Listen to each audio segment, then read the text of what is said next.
பொம்மை சிதா சீரியல்ல இப்போ ஒரு அருமையான எபிசோட் வந்திருக்குன்னே சொல்லலாம். மிஸ் பண்ணாம ஃபுல்லோடையும் கேளுங்க. அதுக்கு முன்னாடி இந்த வீடியோ பிடிச்சிருந்துச்சுன்னா லைக் பண்ணி பாருங்க. ரொம்ப பிடிச்சிருந்துச்சுன்னா சேனலுக்கு வந்து சப்ஸ்கிரைப் பண்ணி கண்டினியூஸா ஆதரவு வந்து தாங்க. நம்ம சித்தார்த் வந்து யோசிச்சிட்டே இருக்காங்க. சரி எல்லாரும் போயிட்டு வந்துருவோம். ராணியோட ஆசைய வந்து நிறைவேத்திருவோம். அந்த கோயிலுக்கு வந்து கூழ் ஊத்தணும். ஆமா, அந்த கோயிலுக்கு வந்து சாமி கும்பிட்டுட்டு வரவங்க எல்லாருக்கும் வந்து கூழ் வந்து குடுத்தா, பொம்மி அக்காவுக்கு என்ன ஆச்சு, ஏதாச்சுங்கிற விஷயம் எல்லாம் வந்து தெரிஞ்சிரும்னு ஐயா வந்து சொல்லியிருக்காங்க. அப்படின்னு நம்ம ராணி வந்து யோசிச்சுட்டு இருக்காங்க. இந்த விஷயம் பொம்மிய பத்தி இருக்கிற தகவல்லாம் தெரிய போகுதுன்னு நம்ம குடும்பத்துக்கிட்ட சொன்னா, இவங்க தேவையில்லாம வந்து பட்டப்படுவாங்க. ராணி அதனால எதுவும் சொல்லாதன்னோனே, தாத்தாலேருந்து எல்லாரும் வந்து போயிட்டு வந்துரலாம் அப்படின்னு சொல்லி தான் யோசிக்கிறாங்க. ராணி ஏன் திடீர்னு அந்த கோயிலுக்கு போயிட்டு பூஜை பண்ணணும், கூழ் ஊத்தணும்னு சொல்றா? இதனால அவளுக்கு நன்மை எதுவும் கிடைக்க போதா நம்ம ராணிக்கு? ஒண்ணும் புரியலையேன்னு சொல்லி யோசிக்கிறாங்க. அப்பன்னு பார்த்து நம்ம லாரா கிட்ட ஐடியா வந்து கேட்கலான்னு சொல்லிட்டு போலான்னு இருக்கிறப்ப, ஏம்மா கோயிலுக்கு தானே போய் சாமி கும்பிட போறா. நம்ம கிட்ட தான் லாரா இருக்காங்களே! அவங்க எப்படி இருந்தாலும் வந்து எத வேணாலும் தடுப்பாங்க. எனக்கு நம்பிக்கை இருக்கு. சரி அத்த நான் எதுக்கும் அவங்ககிட்ட ஐடியா போய் கேட்டு வந்துடுறேன்னு சொல்லிட்டு, நம்ம ரகுவரனும், தமன்னாவும் லாரா கிட்ட வந்து கேட்குறாங்க. இது மாரி இந்த கோயில்ல வந்து சாமி கும்பிட்டுட்டு கூழ் ஊத்துனா என்ன கிடைக்கும்? அப்படின்னு சொல்லி கேட்டோனே, ஆமா அந்த கோயில பத்தி நானும் வந்து விசாரிச்சிருக்கேன். எனக்கும் ஏகப்பட்ட விஷயம்லாம் தெரியும். ஏதோ ஒரு விஷயத்த கண்டுபிடிக்கணும்னா, இது மாரி செஞ்சா, அவங்கள பத்தி இருக்க விஷயம் எல்லாம் கொஞ்சம் கொஞ்சமா ராணிக்கு வந்து தெரிய வரும்.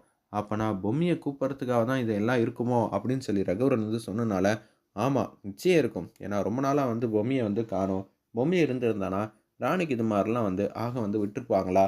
அதுக்கப்புறம் லாராவையும் வந்து ஏதாவது ஒண்ணு பண்ணியிருப்பாங்களே! அப்படின்னு சொல்லி தான் யோசிச்சுட்டு இருக்காங்க அந்த இடத்துல. இப்ப என்ன பண்ணலாம்? அந்த ஃபங்ஷன நல்ல விதமா நடக்காம பார்த்துக்கங்க. யாரும் ராணி குடுக்குறத சாப்பிடாம இருக்கணும். அதுக்கேத்த மாரி திட்டம் வந்து போட்டுக்கங்கன்னு சொன்னோனே, "இவ்வளோ க்ளூ குடுத்துருக்கீங்களே! இனிமேட்டு இந்த தமன்னா எதுவா இருந்தாலும் பார்த்துப்பா" அப்படின்னு சொல்லிட்டு வெளில வந்து வராங்க. "என்ன ஐடியா குடுத்தாங்களா?" அப்படின்னு சொல்லி கேட்கும்போது, சாவித்திரி கிட்ட நடந்ததெல்லாம் சொல்லிடுறாங்க. "அவ்வளோதானே! வா எனக்கு ஏத்த 2 பேர் இருக்காங்க. அவங்கள வந்து கூப்பிடுறேன்னு" சொல்லி ஃபோன் அடிச்சு, இந்த மாரி இந்த கோயிலுக்கு வந்து வந்துருங்க. சாமி கும்பிடுற கெட்டப்ல வந்து வந்துருங்கன்னோனே, அவங்க ரெட் கலர் சாரி வந்து கட்டிட்டு, அப்படியே வந்துட்டு இருக்காங்க. "சொல்லுங்க தமன்னா, நான் என்ன செய்யணும்?" அங்க தூரத்தில இருக்காங்கல்ல, அவங்க தான் ராணி. அவங்க தான் வந்து கூழ் வைக்க போறாங்க. அதில தான் நீங்க வந்து நல்ல விதமா வந்து பண்ணணும் அப்படின்னு சொன்னோனே, செஞ்சுட்டா போச்சு. என்ன ஈஸியான வேலைய வந்து குடுத்துருக்கீங்க. இவ்வளோ ஈஸியா? ராணி வந்து எப்போதும் உஷாரா இருப்பா. இது ஒண்ணு பார்க்கறதுக்கு ஈஸியா இருந்தாலும், செய்யறது ரொம்ப கஷ்டம். எங்கள பத்தி குறைச்சு எடை போட்டுட்டீங்களே! நாங்க பார்த்துக்கிறோம் அப்படின்னு சொல்லிட்டு தான் யோசிச்சுட்டு இருக்காங்க. சாவித்திரியோட அசிஸ்டன்ட். ஒரு பக்கம் ராணி வந்து சாமி கும்பிட்டுட்டு இருக்காங்க. பொம்மி அக்காவோட எங்க இருக்காங்க? ஏது இருக்காங்கன்னுங்கிற ரகசியம்லாம் தெரியாமயே போயிடுச்சு. எனக்கு ஏதாவது சின்ன ஒரு பிரச்சனைனா கூட பொம்மி அக்கா வந்து வந்துருவாங்க. கடைசி நேரத்தில வந்து அம்புட்டு வந்து பூஜை பண்றப்ப, பொம்மி அக்காவோட சக்தி வந்து கொஞ்சம் கொஞ்சமா டவுன் ஆயிட்டே வந்துச்சு. அவங்களால என் கண் பார்வையில பட முடியாத அளவுக்கு இருக்காங்களா? இல்ல என்னால பேச முடியாத தூரத்தில அவங்க வந்து இருக்காங்களா? ஒண்ணும் புரியலையே! அவங்க எங்க இருக்காங்க? அவங்களுக்கு அன்னைக்கு என்னதான் ஆச்சு? இந்த விஷயம் எல்லாம் எனக்கு தெரிஞ்சே ஆகணுங்கிற மாரி தான் நான் இப்போ உனக்கு கூழ் வந்து ஊத்துனேன். அதுக்கேத்த பலன வந்து எனக்கு காட்டு தாயே! அப்படின்னு சொல்லும்போது, ஓ! சாமி கும்பிட்டுட்டு இது மாரி வந்து செய்றீங்களா? Okay, okay. ரொம்பவே நல்ல விஷயம் தான். அங்க வந்து பானைய வச்சுட்டு, இங்கேயே வந்து கூழுக்கான எல்லா ஏற்பாடும் பண்ணுங்கன்னோனே, அதெல்லாம் நாங்க பார்த்துக்குறோம்னு சொல்லி, நம்ப தாமரை அக்காவும், ஒரு பக்கம் ராணியும் தான் பானைய வச்சு இது மாரிலாம் செஞ்சுட்டு இருக்காங்க. அவங்க செய்ய ஆரம்பிச்சுட்டாங்க. நீங்க வந்து உதவி செய்ற மாரி போய் ஏதாவது பண்ணி விட்டுருங்கன்னு சொல்லி தான் சாவித்திரி, மனோ, ரகுவரன், தமன்னா இவங்க 4 பேர் வந்து பேசுறாங்க. சரிங்கன்னு சொல்லிட்டு, அவங்க 2 பேரும் வந்து ராணிய நோக்கி வந்துகிட்டு இருக்காங்க. ராணி, எப்படி இருந்தாலும் பொம்மி சமாச்சாரம் எல்லாம் விஷயம்லாம் வெளிய தெரிஞ்சிரும்ல. அப்படிதான்க்கா நெனைக்கிறேன். ஐயா வந்து சொல்லியிருக்காங்க. நிச்சயம் வந்து இது மாரி நடந்துச்சுன்னா கண்டிப்பா தெரிஞ்சிரும்.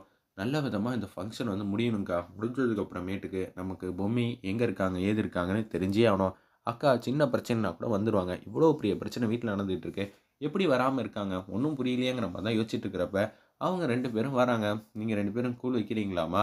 நாங்களும் அதுக்காக தாம்மா இந்த கோயில்ல வந்து இருக்கோம். நீங்க போய் அங்க தனியா நில்லுங்கம்மா. நான் பார்த்துக்கிறேன்" அப்படின்னு சொன்னனால, ராணி வந்து நம்பிட்டாங்க அந்த இடத்துல. "பாத்தியா? ராணி வந்து நம்பிட்டா.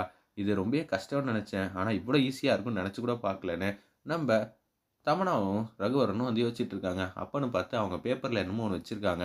அத வந்து அவங்க ரெடி பண்ற இடத்துக்குள்ள வந்து செஞ்சர்றாங்க. வெயிட் பண்ணி பார்ப்போம். அடுத்தது என்ன மாரி சுவாரஸ்யமான விஷயம்லாம் நடக்குன்னு. சிவபெருமான் எப்படி இருந்தாலும் இவங்க ஆட்டத்த வந்து மாத்தி வச்சுருவாங்க.